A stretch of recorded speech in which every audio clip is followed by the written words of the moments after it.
David Shalem, querido Rabí. Puede activar su micrófono. Sí, bueno, buenos días a todos. Tenemos que esperar un minuto más, ¿no? Eh, Digo, Podemos comenzar si usted gusta. Ya en un ratito ya subimos ya a 40. Están subiendo. están subiendo. Ok, bueno, entonces vamos a dar una clase, así se dice. Ahora un segundo que apago esta porquería. Bueno, acá estamos. Les agradezco su participación. Hoy es un día bastante importante. Hoy específicamente es un día bastante importante porque Estados Unidos declaró también la guerra a Irán, de cierta manera, y bombardeó bases iraníes subterráneas. Israel no tenía métodos, o tenía métodos, pero muy, muy complicados para bombardear. Son 70 metros de profundidad de concreto con acero, que no hay, pueden apagar todos los micrófonos y no nos confundimos, ¿ok?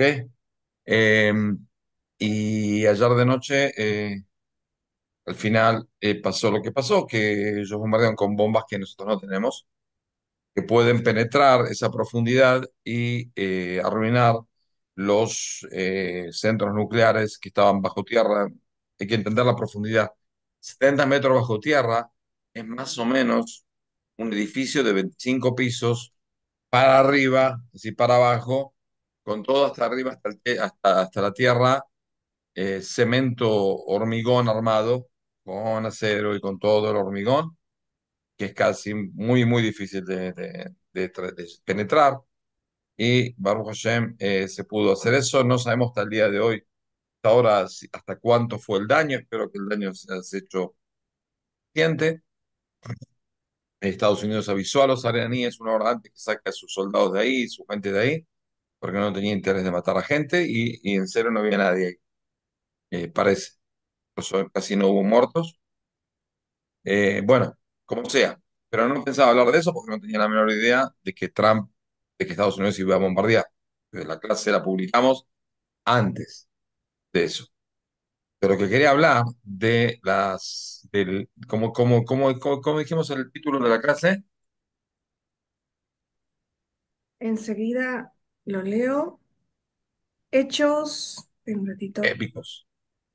Hechos épicos bíblicos que están aconteciendo hoy en Israel. Ok, bueno, ok. Para entender el asunto, hace falta entender así. De que, espera un segundo, acá estoy yo. Bueno,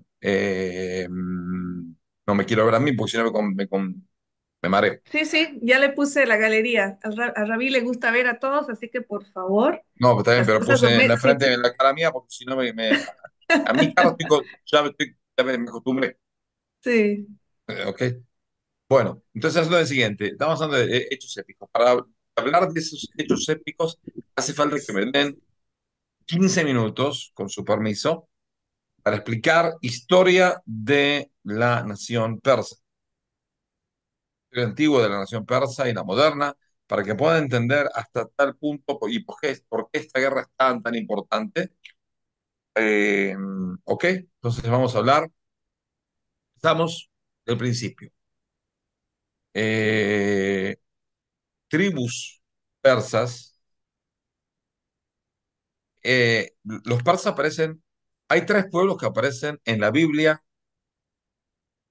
en la parashá de Noah, es decir, en la división de los hijos de Noé, y que existen hasta el día de hoy.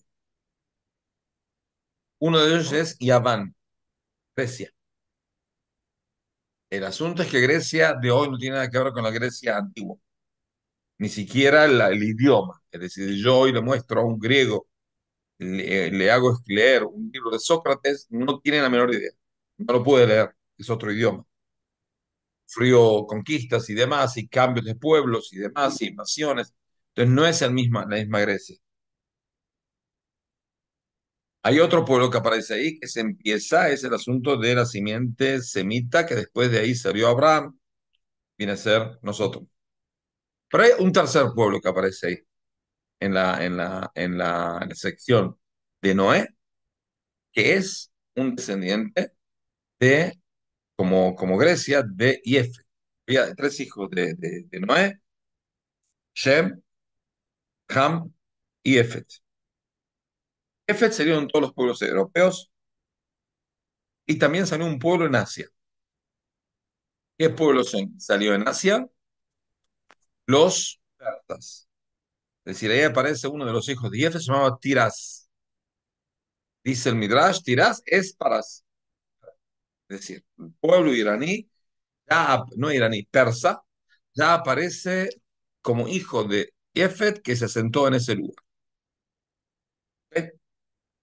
Ahora, eran tribus que vivían en una zona, lo que hoy es Irán, y estaban de cierta manera bajo yugo del imperio babilónico, que era un imperio muy fuerte, que dominaba, para que tengan una idea en el mapa, dominaba Egipto, Israel, Líbano, Siria, Irak, que sería de Irak, parte de Turquía y demás, Jordania.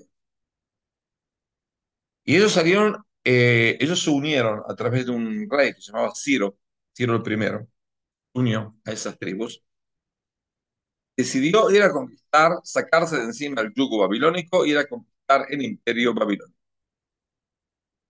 Él se dio cuenta de algo muy interesante, de que en cada lugar que él pasaba con sus soldados, todos los pueblos sometidos bajo el imperio babilónico lo apoyaban, lo ayudaban, le daban comida, le daban soldados. Y él empezó a pensar, ¿cómo puede ser? Toda la gente que está bajo imperio babilónico me ayuda a mí. Yo soy una persona extranjera. ¿Por qué me ayudan? Y llegó a una conclusión muy interesante. Él llegó a una conclusión de que me ayudan porque odian al imperio babilónico. Entonces, ¿qué es lo que debo hacer yo si yo quiero hacer un imperio? Hacer que no me odien. ¿Cómo hago para que no me odien? Los trato bien. ¿Qué significa los trato bien? Primero, no dejo a sus reyes. Si conquisto un lugar, usted es rey de tal lugar, quédese rey de tal lugar, usted es rey de tal lugar, quédese rey de tal lugar. Primero, es decir, políticamente no me meto. Segundo, culturalmente o religiosamente tampoco me meto.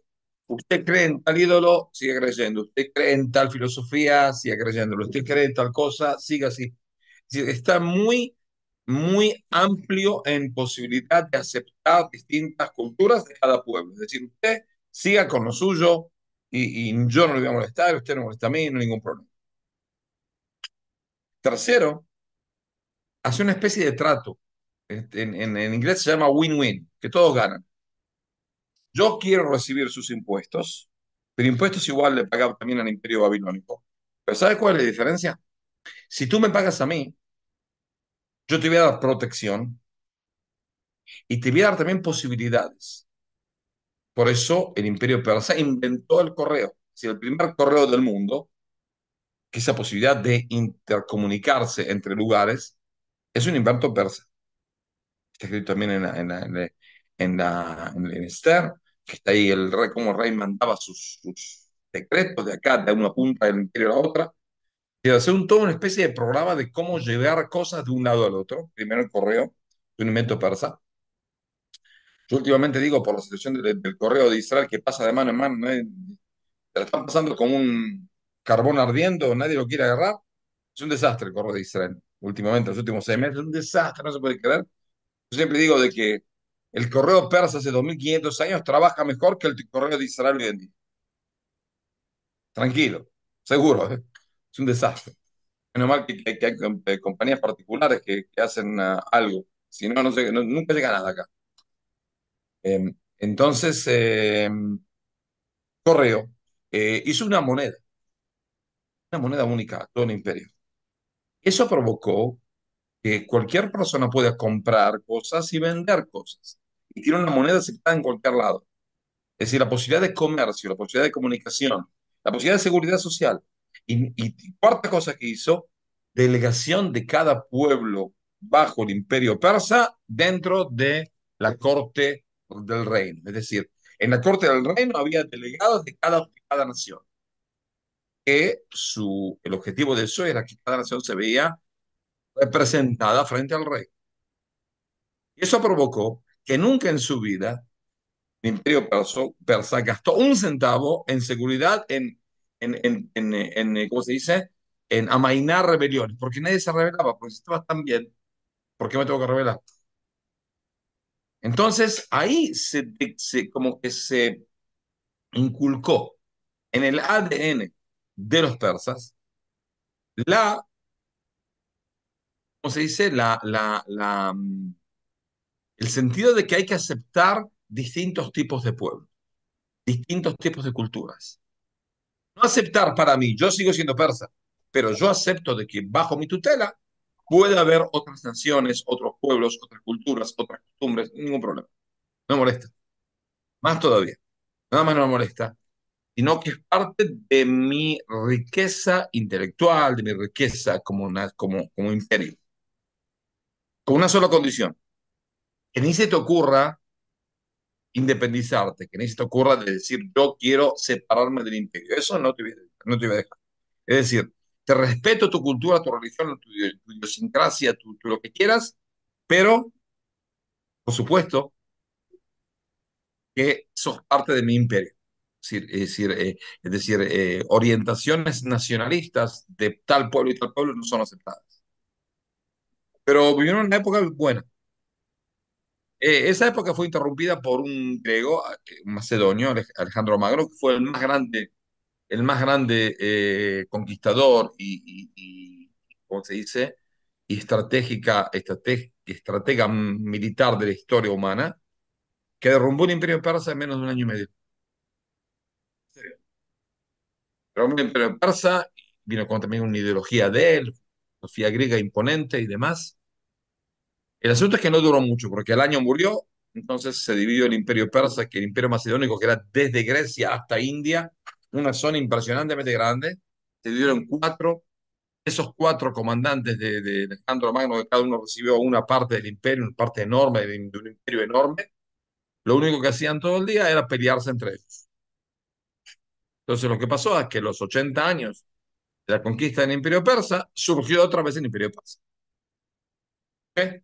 El imperio persa, primero imperio persa que era, se llamaba Persia Ahmanit, que era la simiente de Ciro, fue cambiada por los macedonios y después volvieron a los 80 años los partos, y los partos son una especie de persas. Los partos fueron los enemigos de muerte a muerte al Imperio Romano. Si el Imperio Romano nunca pudo acercarse a esta zona porque siempre estaban peleando con los partos, alguna vez se le ganaban, alguna vez se perdían y demás. Una guerra a muerte. El Imperio Parto aguantó más o menos hasta más o menos el año 100, que fue una especie de rebelión interna persa, y ahí empezó otro imperio, otra linaje persa, el Imperio Cesénico, algo así. Persia y Cesenia. Ellos siguieron desde hasta el año 670. ¿Qué desastre pasó en el año 670?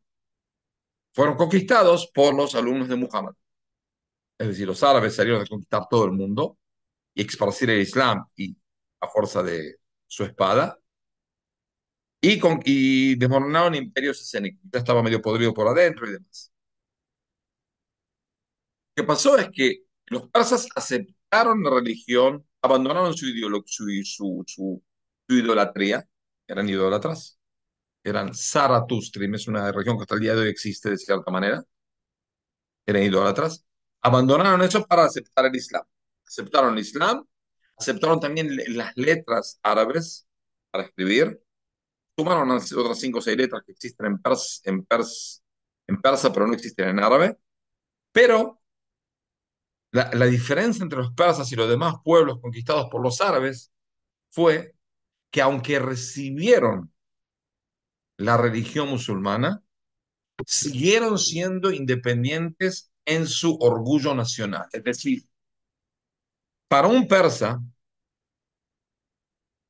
un árabe es un salvaje, un estúpido, un no desarrollado, una persona de muy bajo nivel. ¿Cómo se llaman los persas? Porque el lugar se llama Irán. significa la palabra Irán, el país, como se dice, Afganistán, el país de los afganos, Pakistán, el país de los pakistanos, Irán, el país de los arios, ¿ok? Ahora, la palabra aria en iraní significa elevado. Es decir, ellos se auto-identifican con que son gente más elevada de los demás. Hay que entender, los árabes vinieron de la parte semítica, ellos son de hijos de Yefet, son otra raza. Y ellos se autoconsideran de que nosotros tuvimos un imperio. Nosotros dimos filosofía al mundo, dimos tecnología al mundo. Y los árabes que trajeron, nada más muerte. Como dice hay un refrán persa que dice de que por qué Dios reveló el Corán en árabe y no en persa, porque aunque nosotros los persas somos más elevados que los árabes, si lo escribían en persa, en el idioma de Persia, los árabes no iban a entender. Pero si lo escriben en árabe, los persas pueden entender árabe. Es decir, para ellos, un árabe es una persona totalmente despreciable. Hoy en día, si a una persona de Irán yo le digo que es un árabe, estoy incluso insultando. Es decir, por supuesto que no lo acepta. Bueno, ¿Entendido? Seguimos. Lo que pasó después de la conquista del Islam es que siguieron teniendo una especie de orgullo nacional, siguieron viendo elevados y con todo eso vivieron aceptando la religión que no era de ellos. Pero después sí fue de ellos. Eh, lo que pasó 50 años después es que ahí empezó la división del Islam. ¿Por qué la división del Islam? Una especie de pelea interna dentro de los descendientes de Muhammad. Entonces el yerno de Muhammad fue asesinado. Yerno y el hijo de Muhammad. El hijo de ese yerno, si bien sea nieto de Muhammad, fueron asesinados en una batalla que se llama Karbala. Y desde ese momento se dividió el Islam en dos: el Islam chiita y el Islam sunita. El 85-90% de los musulmanes son sunitas, que tienen también una especie de Corán oral y tienen otras cosas, y el 10-15% son chiitas. Ahora, ¿qué es lo que pasó? Después de esa batalla, que fue en año, verdad, justo no me acuerdo, pero más o menos estamos hablando de antes del año 800, de 700, los sunitas, porque se los sunitas persiguieron a los chiitas en todos lados. Porque para ellos, una persona que no acepta el Islam como ellos lo ven, es sunita, es un hereje. Que si yo le pregunto a una persona sunita que es un chiita, que viene a ser un hermano de él, que es la misma religión, es un hereje. Y si le pregunto a un chiita que es un sunita, que es la mayoría del Islam, que es un asesino, un ladrón, un mentiroso. Así se aman entre ellos, la verdad. Y durante 1300 años, los sunitas persiguieron a los chiitas. Por eso se hizo una especie de táctica. Los chiitas hicieron una especie de táctica para protegerse, para autoprotegerse. ¿Cómo se llama esto en el Islam? O cualquier cosa que yo me tapo. Taquía. Taquía viene a ser ocultar. Ello es una especie de ocultamiento de la filosofía chiita. Por eso hay una especie de ocultamiento. Cada persona chiita mm, debe ocultar sus pensamientos, su idiosincrasia, su fe. Que todo el mundo piensa que no soy chiita. No hay problema, eso es lo mejor. Es decir, por supuesto, en tu familia, en tu ámbito, todos pueden saber, pero afuera nada, nada, nadie tiene que saber que no soy chiita. ¿Por qué? Porque son gente perseguida, gente que fue asesinada, gente que en todos lados lo vieron loco para tratar de borrar esa rama del Islam. Eso duró 1300 años. Durante esos 1300 años, la mayoría de los chiitas estaban en Irán, pero también había en Yemen, en Líbano, y acá y allá. ¿Ok? La mayoría en Irán. Ahora, ahí se juntaron las dos cosas. ¿Por qué? Porque dijimos que los iraníes persas se autoconsideran como una raza superior, porque son arios, no son árabes, porque tuvieron un imperio, porque desarrollaron cosas en el pasado y eran muy fuertes. Y entonces se autodemonitan más preparados y más inteligentes y demás. Y ahí se juntó con el chiismo, que el chiismo es una minoría, y a la minoría esa también se consideró que nosotros llevamos la verdad de Muhammad. Todos los demás son mentirosos, asesinos.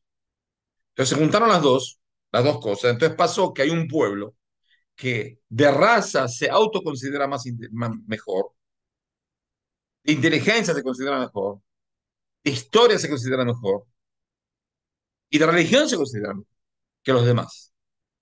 Entonces, es decir, son más o menos parecidos a los argentinos, de cierta manera, que se consideran, se autoconsideran. Yo siempre digo que los argentinos, ¿cómo se suicidan? ¿Cómo se suicida un argentino? Se cae del ego de él a la realidad. Ahí se muere, porque no hay diferencia, no puede haber, ¿no? Entonces, todos los argentinos están riendo, señor. Yo lo estoy viendo acá en la cámara. Es así, no me diga que no. Yo también soy argentino, por eso. Entonces, el asunto es que los persas son así, pero son de manera terriblemente así. Tienen razón, hay que entender. Conozco muchos persas. En serio, son gente muy inteligente. Es decir, yo hago el promedio de inteligencia de IQ, lo que se dice, de un persa, bastante elevado. Es muy, estudia mucho, le gusta estudiar y demás, academia y demás. No son ningunos estúpidos. De ninguna manera, de ninguna manera. Capta muy rápido y demás. Los judíos de Persia también son gente muy, muy rápida. En serio, muy, muy, muy, saben, captan. No, no puedo decir. Entonces, ¿qué pasa? Cuando todo ese asunto de, como se dice, de por un lado sentirse superior, pero por otro lado comportarse de manera secreta, cuidándose del vecino, cuidándose del otro, porque me puede matar, puede pasar algo, eso provocó también una idea mesiánica en el chiismo. Si cuando una persona espera el Mesías, elabora esa idea, cuando está mal, está sufriendo y dice, bueno, sufro ahora, pero voy a tener un futuro mejor. También en el sunismo aparece una especie de revelación y adelanto del mundo. Pero en los chiitas actualmente es la base. La idea chiita es que, de cierta manera, va a haber una especie de Mashiach, que ellos llaman Mahdi, que viene a ser un descendiente directo del linaje de Muhammad. ¿Y cuál es lo que va a hacer ese Mahdi? ¿Cuál es el objetivo del Mashiach según el judaísmo? Es uno, 2, 3, 4. ¿Cuál es el objetivo del Mesías chiita? El Mesías chiita tiene un solo objetivo: conquistar Meca, matar a todos y poner el chiismo como el único islam de todo el mundo. Ese es lo que piensan. Ellos están esperando el día en el cual ellos pueden a tomar a todos los países árabes, a todos los musulmanes del mundo del cogote. Ahí, tenerlo agarrado y decir, bueno, que acepten nuestra idea, la idea del chiismo. Ese es el Mesías chiita. ¿Ok? Ahora, en ese contexto de que tuvieron 1300 años perseguidos, y por un lado con orgullo interno, otro lado con una especie de- porque hay que intentar, para que tengan una idea, cuál es la posición de un persa común, chiita con los demás. Yo no me acuerdo, una vez hice un curso para rabinos de religiones distintas, y nos trajeron un programa de la red de comunicación de televisión de Al Jazeera, de Qatar.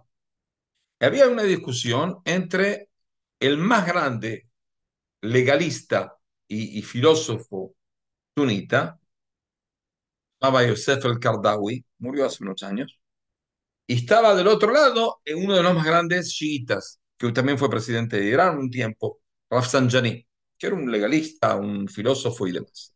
Lo pusieron a los dos a hablar. Ahora, el musulmán que vino de Egipto, el Qaradawi, le hablaba en árabe. Y el otro entiende árabe perfectamente, porque lee el Corán en árabe, y estudia en árabe, los libros son en árabe, pero por supuesto que sabe árabe. Pero él le contestaba en persa. Es decir, yo como persa, no me voy a rebajar a tu ínfimo nivel de árabe vagabundo, beduino y desarrollado. De ninguna manera. Yo soy un persa. Yo te contesto en persa. Volvete loco para un traductor que te traduzca. Yo no pienso rebajarme. Entendí tu pregunta en árabe, pero no te pienso contestar en árabe. Rompete la cabeza para entenderme a mí. Yo soy el importante, no tú. ¿Entendido?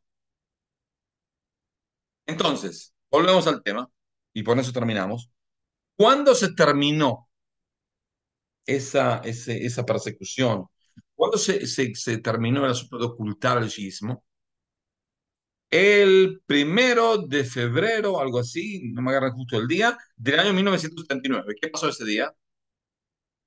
Llegó el líder chiita Khomeini, yo me acuerdo del avión, me acuerdo del día, llegó con un avión de París a Irán y se apropió de todo. Ahí el Shah, el rey de Irán, se escapó y ahí enseguida dominó todo el país de Irán.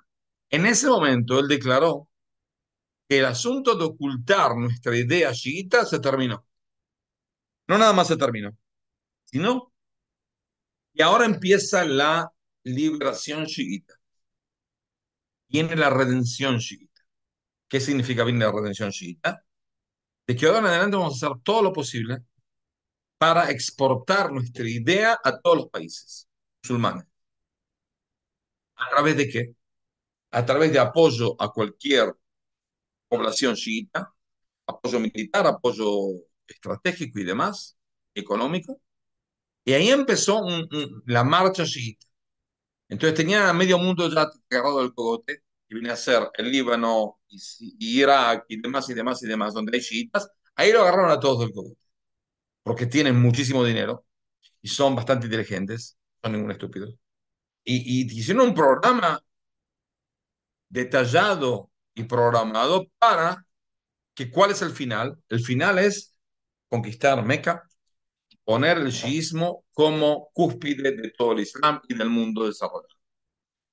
Es decir, ellos tienen, ya están preparados por su idiosincrasia de que son elevados, de que son desarrollados, de que son inteligentes, de que ellos son los únicos que tienen la verdad. Entonces salimos a esa lucha. ¿Ok? Ahora son 40 años de eso, más, 50 años de hacer esa rebelión. ¿Quién fue el único? ¿Cuál es el problema con los persas? Es decir, ¿quién es el que les molesta a hacer ese programa? ¿Quiénes son? ¿Quién le molesta a Israel, los persas autodominar todos los países musulmanes y traer toda la revolución chiita a todo el mundo? ¿Los Israel. árabes? No. Únicamente Israel. Los, Ah. No, sí, únicamente Israel.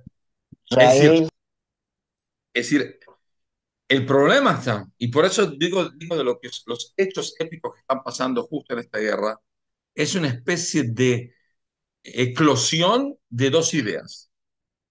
Está la idea de la revelación chiita y está la idea de la revelación israelita. Es decir, ellos están, para un chiita común, hasta hace un año, 2 años, vamos a decir, él se piensa que está en la redención, época de redención. ¿Por qué? Porque desde 1979 no perdieron ninguna guerra. Si tuvieron una guerra contra Irak, no la perdieron. Tuvieron una guerra contra Israel, el grupo este de Hezbollah, no perdió. De 2 años. Si donde iban, tenían éxito. No tenían éxito, empataban. Y para personas que durante 1300 años fueron perseguidas y siempre perdían todo y de repente eran parados. Si no, nadie les ganó. No nadie les ganó, sino todo el mundo musulmán temblaba por ellos. si llega la bomba atómica y esto y lo otro. Entonces, esa idea, para ellos está en una época de redención. El pequeñísimo problema que no estuvieron en cuenta es que hay otro pueblo que se está redimiendo. ¿Quién es? Nosotros. Es decir, ellos en el año 1979 están en la redención. Está bien, muy bien. El problema está que nosotros, desde la creación del Estado de Israel en 1948, también lo estamos redimiendo. ¿Entienden? Entonces ese es el asunto de que hay dos versiones de qué es la redención. Y esas dos redenciones están en lucha ahora. Ahora, es decir, lo que está pasando ahora es una especie de lucha entre si la redención de ellos es la redención que Dios quiere o la redención de nosotros es la redención que Dios quiere. Ahora, como están los profetas, y los profetas nos dijeron de que así va a ser la redención de nosotros, entonces estamos seguros de que después de esta guerra, ellos, todo el mundo va a entender que la redención de Israel es en serio. Esa es la redención de los profetas. Ese es el tiempo que toda la humanidad está esperando. Porque ellos no quieren redimir al mundo. Quieren redimir la secta, la rama islámica que estuvo perseguida y demás, que sufrió. Está bien. Nosotros nos queremos redimir para nosotros. Queremos redimir para que el mundo cambie. Como dice Maimónides, en la última, cuando habla de Mashiach, Maimónides, la última ley de su monumental obra, que dice, Umalea Arz de trae el versículo de Isaías, Umalea Arz de Adonai, Kamaim Le'am Mechasim. Se va a llenar el mundo de conocimiento divino como el agua que llena el mar. Es decir, el mundo va a conocer a Dios. No nosotros vamos a conocer a Dios. El mundo va a cambiar. Se va a percibir a Dios en cualquier cosa. ¿Ok? Y ese es el estúpido del perrito de mi hija, que no sé para qué está acá. ¿Para qué ladra? No importa. Un día lo mato, un día en serio lo mato, indirecto, lo traigo acá, tac, lo mato, termino. Estúpido como él no existe. Como sea, aquí está, acá está. Como sea, entonces vemos de que ese es el asunto. La guerra esa es eso. Y hay que entender, esa guerra de cierta manera se puede decir que es la profecía de Ezequiel, que habla de la guerra de Gog y Magog. Está mal interpretada. No es Gog y Magog, sino Gog es el rey de un país, de una nación que se llama Magog. ¿Ok? No son uno Gog y otro Magog. No, no. Gog es el rey de una nación que se llama Magog. ¿Qué es lo que dice en la profecía? La profecía dice así, de que el pueblo de Israel está en su tierra tranquilo y de repente viene algún degenerado que se llama Gog, el rey de Magog, y vino a pelearnos. Si no, no es una cuestión, no tiene un problema territorial, un problema cultural, un problema de nada. El problema de Magog es la sola existencia de que los israelitas vivan de una manera independiente y tranquila en su tierra. Eso es lo molesta. Y eso es lo que pasa específicamente. Irán no tiene ¿cómo se dice? Ningún cuestionamiento o pelea por asuntos que tienen que ver con tierra, tienen que ver con cualquier cosa. Es decir, y lo que les cuentan a ustedes de que Irán apoya a los palestinos es todo mentira. Irán apoya cualquier cosa que puede molestar y amenazar a Israel. Les importa a los palestinos un reverendísimo pepino. ¿Por qué? Porque para los iraníes chiitas, los palestinos que son sunitas son unos perros asesinos, estúpidos y degradantes, como todos los demás suritas, más todavía. Entonces, ellos lo hacen porque, bueno, el enemigo de mi enemigo es mi amigo, no porque lo quiero. Es decir, ellos si llegan a terminar con nosotros, los que vienen después en el camino son los europeos y después los sunitas mismos. Ellos no quieren poner su idiosincrasia a todo el mundo. ¿Entendido? Por eso lo que está pasando hoy en día es una especie de batalla bíblica y vemos las cosas. Si yo veo de vez en cuando hoy en día fue el primer día, yo vivo en la zona del noroeste de Jerusalén y cuando llegan, gracias a Dios, Dios dio posibilidad de que los científicos y los armamentistas de Israel desarrollen el mejor sistema antimisil del mundo. Mejores. Por eso es muchísimo, el 90% de los misiles no entran, no llegan aquí. Y del 90% que llegan, varios se caen, es decir, los tiramos antes de que lleguen a poblados. Y con todo eso, hubo daños, y hay daños, hay 28 muertos hubo. No desprecio a ningún muerto, pero lo que está diciendo Israel en Teherán es una cosa totalmente inconcebible, en serio es inconcebible. De que hay en todo el día, hay un avión de Israel sobre la capital de Irán, y nadie lo tira. Nadie lo tira porque tiene miedo, no tienen con qué tirarlo. Es decir, entramos cuando queremos, matamos a quien queremos, todo en la mayoría del alto comandante. Ya matamos a dos jefes de Estado Mayor de Irán, matamos uno después del otro, y de los cosas de la revolución y demás y demás y demás. En serio, es una cosa que, totalmente peligrosa.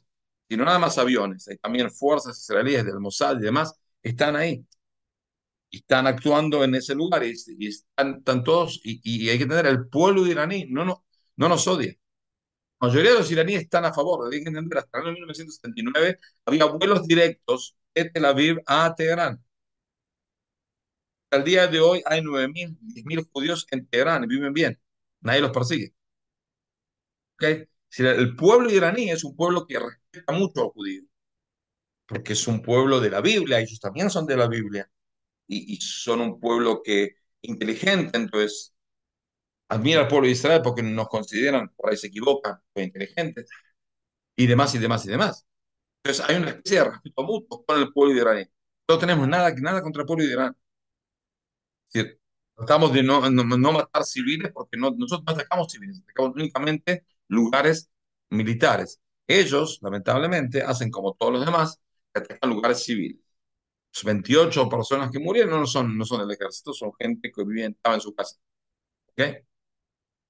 Y con todo y eso, hoy es el primer día de que sentí las bombas encima mío, los cohetes encima mío. ¿Qué tal esos cohetes enormes? Enormes, en serio, son de 15 metros. Cuando se caen, la gente se puede morir y herir únicamente de las partes del misil que se van cayendo. Si cuando yo exploto un misil, exploto en el aire y ¡pum! Se desparrama por un radio de 2 kilómetros cuadrados, se desparraman partes del misil. Mi hijo vive en un lugar, para sentarse en un lugar donde hay problemas de los árabes tratan de dominar la tierra, vive con su familia en una especie de semicarpa, ¿sí? Su esposa y sus hijos, fin del mundo, solo, cerca de una población, pero solo. El techo es de una que es carpa. El techo es una especie ¿cómo se puede decir? Una armadura con palos de acero y una tela, ¿ok? Que lo cubre. Entonces no hay de dónde esconderse ni siquiera. Y se cayó 1 kilómetro donde él vive, un pedazo de un cohete. El pedazo de un cohete son 5 metros. 5 metros por 1 metro de ancho. El que acaba de caer en la casa de él, no quedaba nadie vivo. Dios libre y guarde, Baruch Hashem. Pero con todo eso, hoy en día, el primer día que sentí los cohetes encima mío. Si hoy a las 7:30, siempre cuando viene un cohete, está por venir un cohete, sale un cohete para esta zona, mandan ellos, el Estado irrumpe en los teléfonos y manda un aviso. Tienes que apretar, de que viste el aviso, en el cual dice de que tienes que estar cerca de un lugar donde puedes estar. No tienes que entrar, pero sí tienes que estar cerca. Y cuando escuchas la sirena, tienes que entrar adentro. Yo tengo en mi casa un cuarto, que es un cuarto para que puedo cerrar la puerta y si estoy muy protegido. Y estaba ahí, es la primera vez que sentí mi casa temblando. Es decir, el cohete lo tiraron acá a 2 kilómetros encima mío y ¡pum! En serio lo sentí que estaba encima mío, ¿no? Y es decir, pero eso es sabido, se ha sabido que eso iban a hacer. No es tanto, nosotros no está, si nosotros no vemos, no queremos que pase, pero estamos dispuestos a subir porque hay que entender, si llegaba Irán a conseguir armas nucleares, la segunda bomba la tiraban acá. La primera, ¿dónde la tiraban? En Meca. Tiraban en Meca, arruinaban, ya mataban ahí 3 millones de personas. ¿ok? Pero la segunda venía acá, 1000-1. Es decir, odian más a los sunitas que a nosotros, pero igual, nos iban a tirar. No había otra opción, por eso todos los países árabes están callados porque saben de que nosotros estamos haciendo el trabajo. Y también los europeos, que ya tenían cohetes que llegaban a Grecia, pero porque iban a ser cohetes que llegaban a París. Y así que amenazaban a París, amenazaban a Praga, amenazaban a Rusia, amenazaban a quien quería. Y es el asunto de tener agarrado a todo el mundo del cogote. ¿Entendido? Entonces, por eso lo que está pasando únicamente es, espera un segundo que abro la ventana porque estoy más o menos ahogando.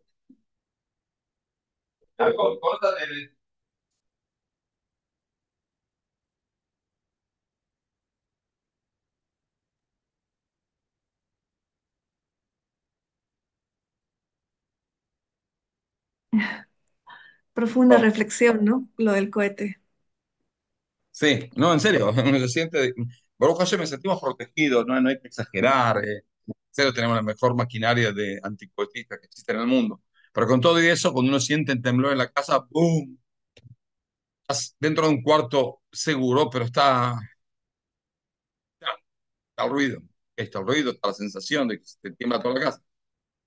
Entonces es lo que estamos viviendo, pero sabemos de que se va a terminar una semana más, 2 semanas más, máximo. Nosotros no tenemos ningún interés de conquistar Irán, ningún interés de que el gobierno cambie. Eso es un asunto del pueblo iraní. Nosotros no tenemos desde la.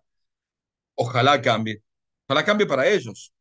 Porque en el momento de que estos degenerados dejen de gobernar Irán, Irán va a ser un país súper moderno, súper desarrollado, porque son gente muy inteligente y muy que no soporta su gobierno y quiere adelantar y quiere relacionarse con el mundo y no quiere tener electricidad y agua potable en la casa, cosas que no seguro tienen y muchas horas por día no lo tienen, ¿ok? ¿Y por qué? Porque usan el dinero, todo el dinero enorme, dinero que tienen de la venta de petróleo y demás lo usan para financiar movimientos guerrilleros en todo el mundo, ayudar también a este degenerado de Venezuela, ¿cómo se llama este? Ya ni me acuerdo. En Maduro. Tan Maduro, Maduro. el infeliz este, sí. Y demás, y demás, y demás. Ni hablar de guerrilleros de Argentina. Ellos provocaron los dos peores atentados terroristas argentinos con 1018 muertos. ¿Ok? Están en Bolivia también. Ya hay una Están en denuncia. Bolivia, están en todo lado, donde le pueden meter la púa, pero ellos usan la plata del gobierno, es decir, usan plata que tenía que ser usada para su propio pueblo. Es decir, que no, es decir, entender. Ellos en serio lo ven como una cosa que debe ser así. La ideología chiita tiene que esparcirse por todo el mundo. ¿Ok? Y eso es lo que hacen. El asunto es que está a cuesta de su pueblo que no tiene agua potable en muchos lados, que no tiene electricidad todo el día, que tiene 4 o 5 horas de electricidad diaria en la capital. ¿Ok? No hay entera, no hay electricidad todo el día. Antes de que lleguemos nosotros, antes de los bombardeos y antes de todo. ¿Ok? Tienen, como dice acá, tienen alianza militar con Bolivia. Y todas estas porquerías que se unieron juntos son países que necesitan apoyo, dinero, y Irán que tiene demasiado dinero, ¿ok? Por eso compra a los países y demás. Eso para tener influencia. Pero se va a terminar. Yo pienso de que cuando se termine el asunto, el pueblo iraní se va. Hay que entender, en Irán es el país que más mata gente de su propio pueblo. Hay más o menos 600, 700 personas que son colgadas públicamente. Ellos cuando cuelgan a una persona no cuelgan en la cárcel, no, lo sacan afuera, atado, y lo cuelgan en una grúa. Y lo elevan ahí hasta que deja de moverse unos minutos, entonces lo bajan, se fijan tiene latido, lo vuelven a subir hasta que se muera del todo y después lo bajan. Estamos hablando de 600, 700 personas. Había un periodista de Irán que se escapó hace unos 3 meses y dijo de que la mayoría de las familias en Irán tienen hermano, primo, padre, Espíritu Santo, amén, que fue colgado. Es decir, gente, no hay ninguna familia que no tenga alguno que no fue colgado. Es decir, ellos dominan por el miedo que tiene la gente. Imponen leyes de vestimenta con mujeres que son obligatorias, ¿ok? Pero en Irán no puede salir a la calle sin el velo y demás, y demás, y demás. Y si no termina más. Y eso es una especie de una aberración también ética y demás. Eh, ¿Cómo entender que hay sufrimiento de viudas, huérfanos, muertes de niños y personas? Seguro, cuando una persona me amenaza, lo que usted está diciendo es así. Alguien me puede matar a mí, pero si yo para no morir, para desarmar el eje que me quiere matar, no puedo hacer daño a nadie. Es decir, que si yo, cuando empezó la Segunda Guerra Mundial, sé que Hitler que llevó no nada más el holocausto, y él bajó a la muerte, hizo un baño de muerte de 50 millones de personas, inocentes, niños, hombres, soldados, lo que sea. 50 millones de personas murieron directamente por él.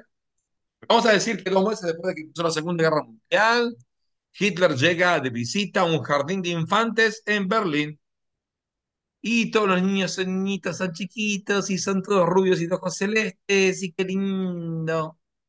Y Hitler está ahí. Yo tengo la posibilidad de poner una bomba y reventarlo a Hitler y lamentablemente van a tener que morir 30 niñitos. ¿Lo hago o no lo hago? Lo hago.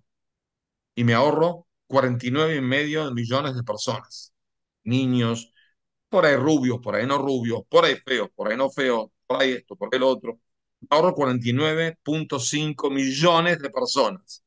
Lamentablemente, lamentablemente, las guerras no son gratis. En las guerras la gente muere. Y la única, hay que tratar de reducir el daño, por supuesto. Por eso no existe nadie puede llegar a decir eso. Y mis hijos son soldados, tengo 4 hijos soldados y mi yerno, ¿ok? No existió, ni existí, no hay, no existe una especie de orden de apuntar a una persona inocente y matarla. No existe. Hay una situación en la cual una persona que no es inocente, un guerrillero, un enemigo, se pone dentro de, usa a la gente civil para protegerse. Y en ese momento el ejército hace todo lo que puede hacer para que no esté, cuanto menos gente inocente muera. Con todo eso, de vez en cuando no hay otra opción sino que matarlo, y aunque sé que van a morir gente que por ahí es inocente, pero no tengo otra opción. Porque esa persona, si lo dejo seguir vivo, eh, nos morimos todos. Causa De más daño. ninguna manera más. Sí, Hay, hay preguntas acumuladas, Rabí. Vamos a dar, sí, intercalar entre los que llegan en texto y los que están en sala. sí, Para las personas en sala, activan su cámara, ciudad, nombre y directo a la pregunta, por favor, para que aprovechemos el tiempo. Comenzamos sí. con Mario Daniel Ramírez. Shalom, Sí. Rabino, quería preguntarle respecto a, tenía entendido de que hubo un tiempo, hasta el 79 creo, si no me equivoco, que se dio colaboración militar entre israelíes y persas. Seguro. ¿Ustedes creen que Había vuelos diarios de Teherán ante la vida. En serio, había y vuelos diarios, había cómo, apoyo militar y demás. Más mismo. El Shah, cuando se vio amenazado por este Khomeini, que vivía en París, le pidió al Mossad que mate a Khomeini. Que el Mossad se ocupe de matar a Khomeini en París para que para derrocar el líder opositor. Y el Mossad no aceptó. Es un problema interno de Irán.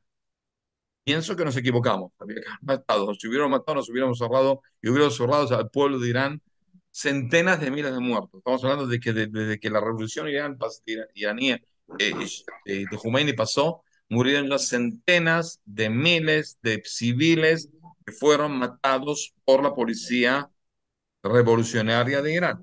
Es decir, el pueblo de Irán, y le hacíamos un favor a los iraníes si matábamos a Khomeini. Pero no aceptamos ahí porque es un asunto interno de Irán.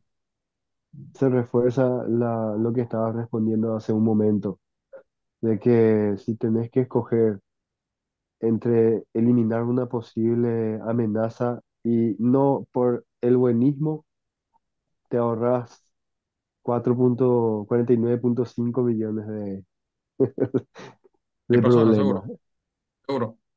El problema está que mucha gente está equivocada en eso y piensa de que, bueno, si se lastima un niño hay que parar todo, ¿no? Porque ese niño que se lastima y yo paro todo, al final el que se muere son mi niños, ¿ok? Y no estoy dispuesto.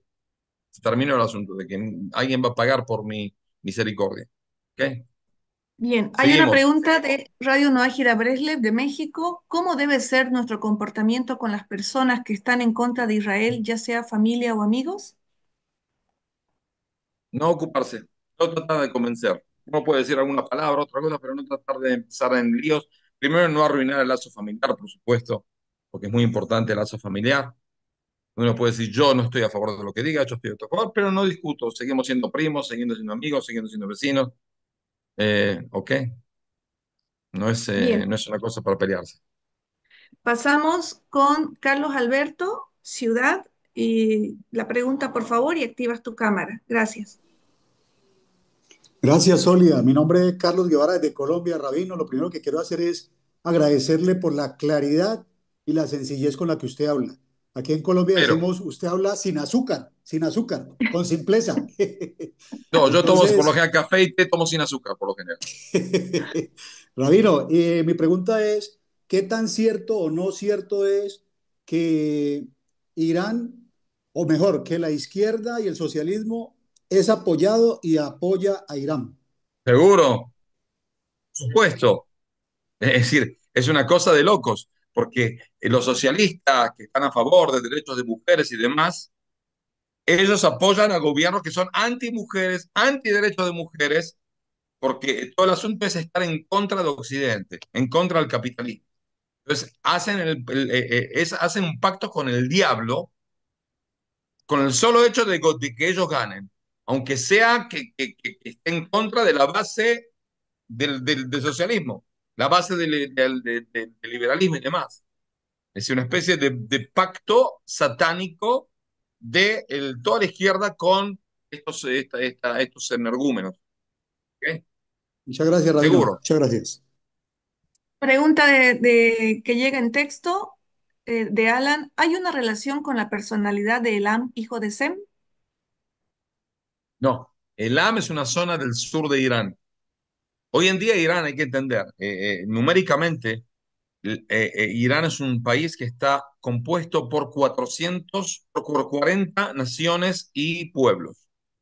La minoría más grande son los persas, son el 30-35%, y son los que dominan. Pero hay muchísimos pueblos más. Por eso es el problema, de que un problema y una posibilidad.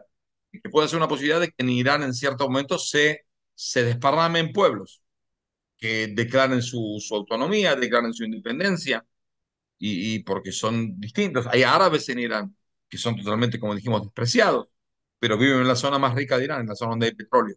Y hay muchísimos pueblos, Baluchin y demás, que son totalmente separados. Pues la mayor minoría son los persas, pero no es la mayoría. Bien. ¿Ok? José Manuel Escobar, Ciudad, pregunta y activa tu cámara, por favor. Gracias. Activa tu micrófono. Saludos desde Colombia. Bueno, esta guerra con Irán, lo primero que ha dejado claro que Israel, con todo lo pequeño, es un gigante.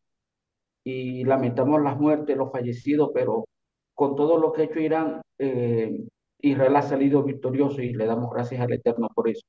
Yo No nada más eso, para, particularmente, quiero explicar algo. Si ustedes ven cohetes, yo veo de repente vídeos que filman de cohetes que caen, un edificio de 30 pisos, otro edificio de 25 pisos, 40 pisos, y el cohete va al medio y se tira contra un edificio de 3. Y hay 5 heridos, yo qué sé. Es increíble. Si el sí, cohete señor. pegaba a 50 metros para acá o 50 metros para allá, se desmoronaba un edificio de 40 pisos o 30 pisos y iba a ser decenas de muertos. ¿Ok?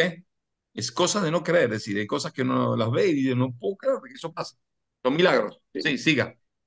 sí, y otra cosa, mire, yo vi la película Terrorismo en Siria y es lo que ustedes escribían entre ellos mismos, cómo ellos entre ellos mismos se matan, horrible lo que esa gente piensa. En Sí, pero verdad es hoy en día pensamiento de los esa aviones de gente Israel pasan y con relación.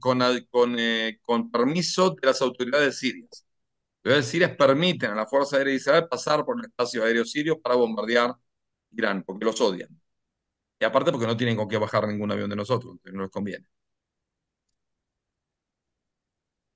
claro, y con el pensamiento zurdo, como explicaba el compañero que intervino antes con los de izquierda, eso es increíble adivinar ese pensamiento. O sea, que ellos estén a favor de Irán y no a favor de Israel. A Es favor de increíble. cualquier cosa que pueda llegar a combatir Occidente y el capitalismo y el liberalismo y lo que sea. ¿Ok? Ahora, le hago una pregunta última. Sí, Usted, en su concepto, Bibi Netanyahu, sí. Bibi, ¿qué Es muy piensa usted de inteligente, pero no lo Bibi? soporto ya. Tiene que irse. Hizo muchísimas cosas buenas. Un genio político, en serio, es el más genio político de Israel. Sí, Muy inteligente, muy coso, pero ya hizo lo suficiente y puede dejar a otra gente ser primer ministro. Le agradecemos mucho lo que hizo, especialmente esto. Él sí, hace señor. 40 años que nos está taladrando con el asunto de Irán. Pusimos muchísimo dinero en flota aérea, de las mejores del mundo, y demás, y demás, y demás. Muy inteligente. Pero llegó su tiempo de que se vaya con su perrito a la plaza a leer un periódico en el solcito y deje a otra gente que no es menos inteligente que él de gobernar el país. No pasa nada si se va con lo que hizo muchísimas cosas buenas. Muchas Bien, gracias, muchas apreciado gracias, Ra. José Manuel. Gracias. Seguimos con las preguntas. Edgardo Morales de Venezuela. ¿Por qué no desean lanzar una bomba atómica en el Vaticano y en Estados Unidos, que son la cuna del cristianismo? Porque Uy, les importa un pepino el cristianismo. El cristianismo primero, el primer enemigo de los chiitas son los sunitas. Meca, Medina, Arabia Saudita, todos estos países. El segundo somos nosotros, pero no porque tienen algo contra el judaísmo, porque tienen algo contra algún país que esté liberado del dominio persa, de la zona. Como dijimos, de que desde el principio, desde la época de Ciro, derechos humanos, derechos de país, derechos de religión te dan, pero no derechos de independencia, de ninguna manera. ¿Ok? Por eso bien, nosotros somos únicamente los segundos. El tercero o el quinto viene a ser el Vaticano. No, no, no. bien. Pasamos a sala nuevamente. Vamos con las preguntas. Ariel Muñoz, ciudad, y gracias por habilitar tu cámara. Bienvenido. Buenos días, Rabino. Un gusto Buenos días. saludarlo desde Panamá.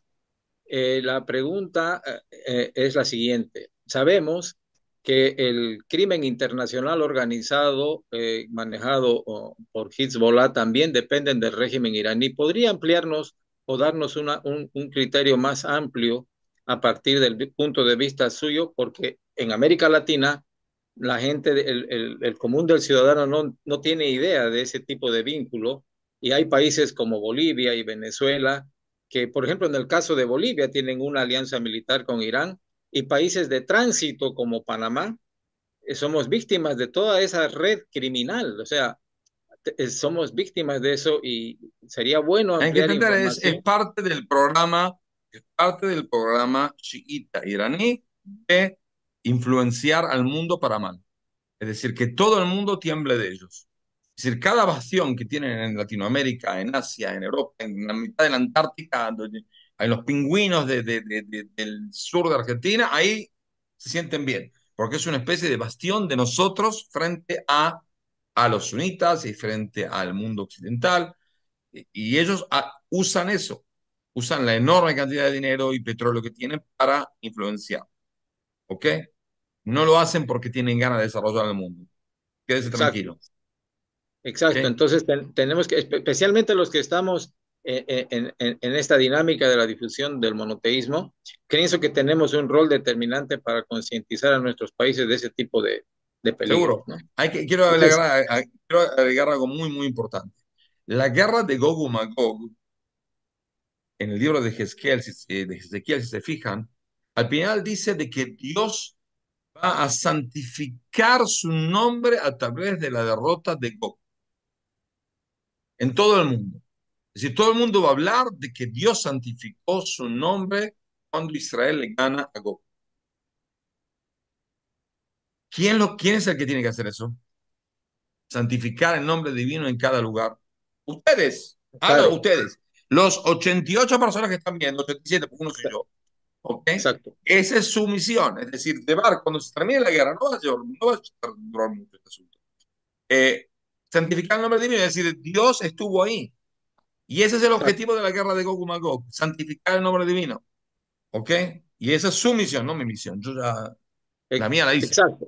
Ese es nuestro rol. Totalmente claro, Seguro, Rabino. Un seguro. gusto. Usted se para en la mitad Gracias.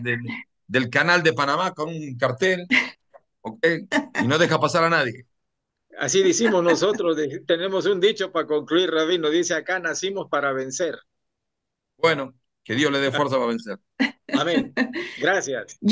Yishai pregunta, gracias Ariel. Por favor, ¿podría enumerar para nosotros, por orden de importancia, los hechos épicos bíblicos que actualmente acontecen en Israel? El solo hecho de que una nación que no tiene nada que ver con nosotros, que no tiene nada que ver, que no tiene ningún interés en la tierra de Israel o en la religión o tiene algo en contra de nosotros, nos pelea con nosotros. Es una especie de que se mete para justificar su redención. Y nosotros peleamos para justificar nuestra redención. Nuestra redención. Y el solo hecho de que en todo Irán están temblando de miedo, especialmente los del ejército y los degenerados de chiitas, los jefes, están todos temblando de que en cualquier momento vuelan al cielo ahí a las.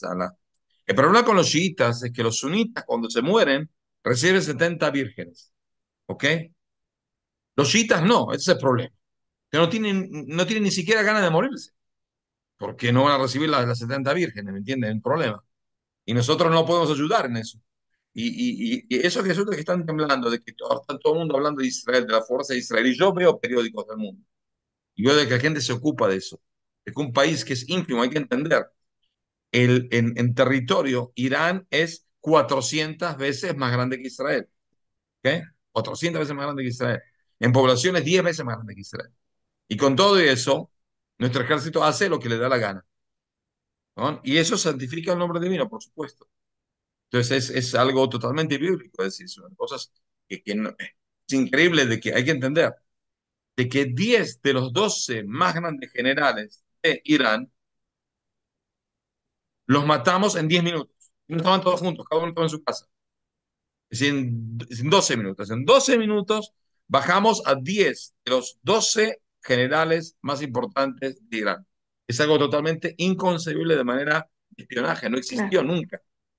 ¿Ok? Bien, Seguimos. nos vamos a Argentina, que ya llegaron de Jerusalén. Querido amigo, por favor. Ciudad, pregunta y gracias por activar tu cámara.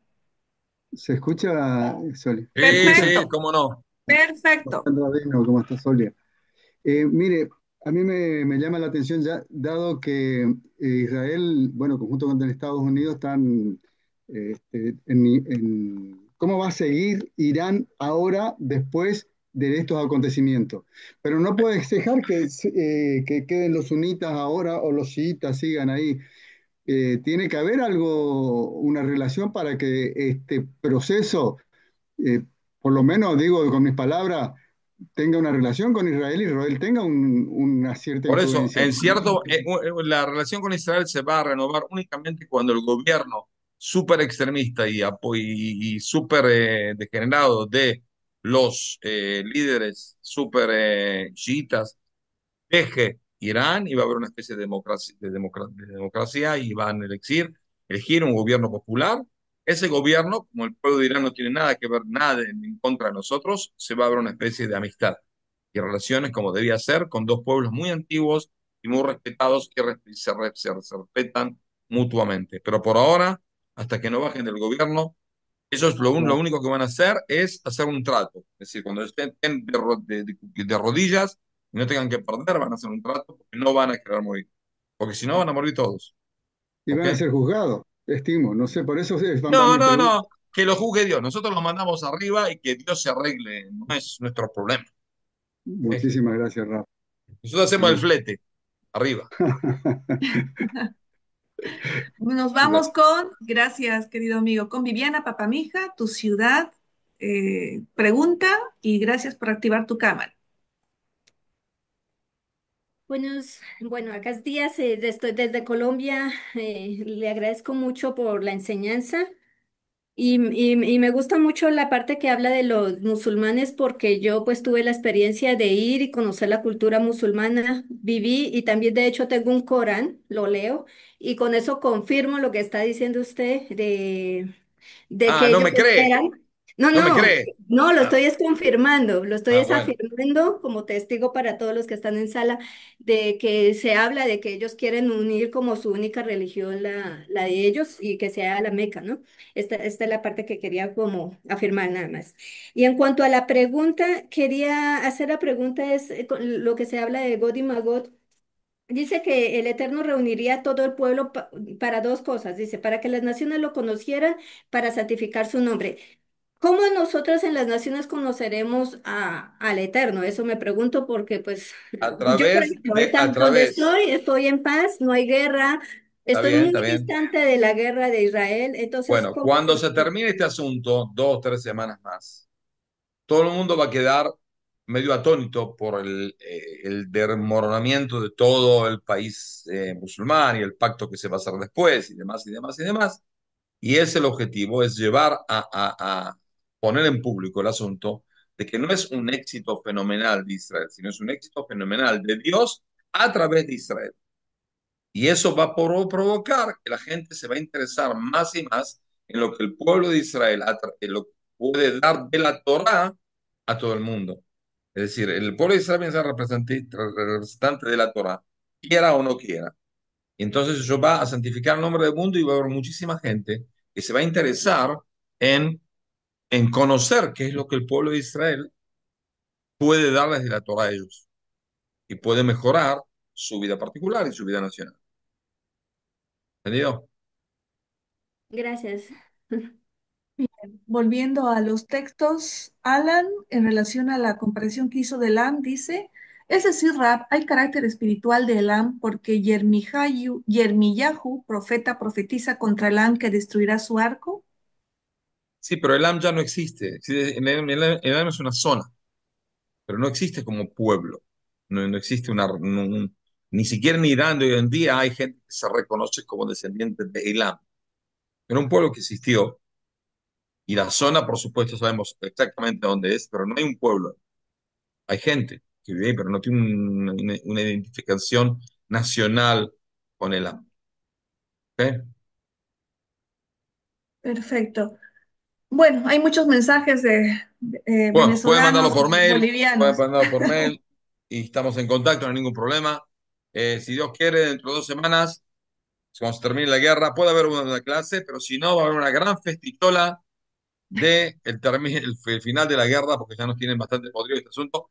Hace 2 noches que dormimos, es decir, menos nos levantan a la 1 de la mañana, 2 de la mañana, y tenemos que estar en la otra pieza y cuidando. Hay que entender, la mayoría de las casas no tienen el lujo que tengo acá, es decir, hay una ley en Israel que toda casa que fue construida en los últimos 17 años tiene que construir una especie de cuarto refugio, con puerta de acero y con todo hormigón armado y demás y demás.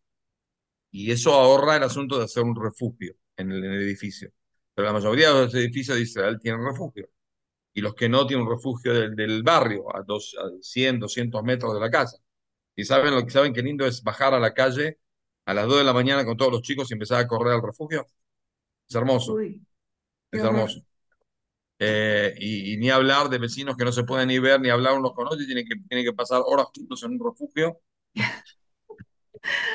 Tengo acá, tengo acá un edificio al lado, enfrente mío, no tienen que cuarto como yo tengo yo, que tienen refugio. Y empecé a pensar en Shabbat, digo, hay dos vecinos acá que están peleados a muerte. Se pelean en todo, en el estacionamiento del auto, dónde estacionás vos, dónde estacionado yo, y se pelean acá, y por qué esto, y por qué lo otro. Hay varias veces que intenté meterme para amainar la pelea. Entonces justo terminó el Shabbat y le hablé al vecino y digo, ¿cómo soportás el asunto de que tenés que estar en el refugio con este que no lo podés ver? ¿Qué me dice? Yo mando a mi esposa y a mis hijos, pues yo me quedo acá. Me muero, pero no estoy con él. Es mundial esto, en serio. Qué gracioso. Ay, ay, ay, la vida. Ay, Y cada uno cómo es la acá, naturaleza humana, están ¿no? todos locos.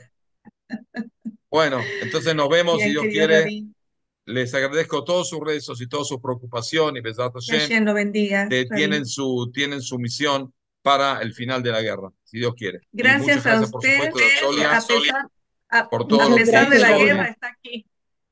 Rabino, Eso quiero Gracias remarcar por a nuestro darnos. rabino, a pesar de la Muchas guerra, gracias, del Rabino, muchas Darnos gracias. humano, está como aquí. esta Gracias, Bueno, rabino. muchísimas gracias a todos. Gracias, Gracias Rabino. por participar y gracias por Gracias, escuchar a Rabino. todos. Bendiciones. Muchas gracias, Rabino. Gracias. Gracias. Gracias. Shalom a todos, shalom Rab. Gracias, chao. Rabino. Gracias. Esta Gracias. Muchas clase gracias, Solia. la hemos grabado y la vamos a subir a la página en Facebook del Centro No Ágida Mundial, igual la anterior de la reencarnación, para que de ahí quienes tengan plataformas la puedan descargar, la puedan editar, siempre respetando el fondo de lo que se dice. Y de aquí a unos meses iremos publicando las otras clases. Ya ahorita por un tema de prudencia ya nos han bajado varias clases en directo, nos han baneado. Por eso es que ahora grabamos y después compartimos para evitar que hemos perdido clases valiosas de verdad. Así que por eso ya no estamos transmitiendo en directo. Así que gracias por conectarse y atentos a la página del Centro No Ágida Mundial en Facebook, que ahí vamos a ir subiendo de a poquito los videos.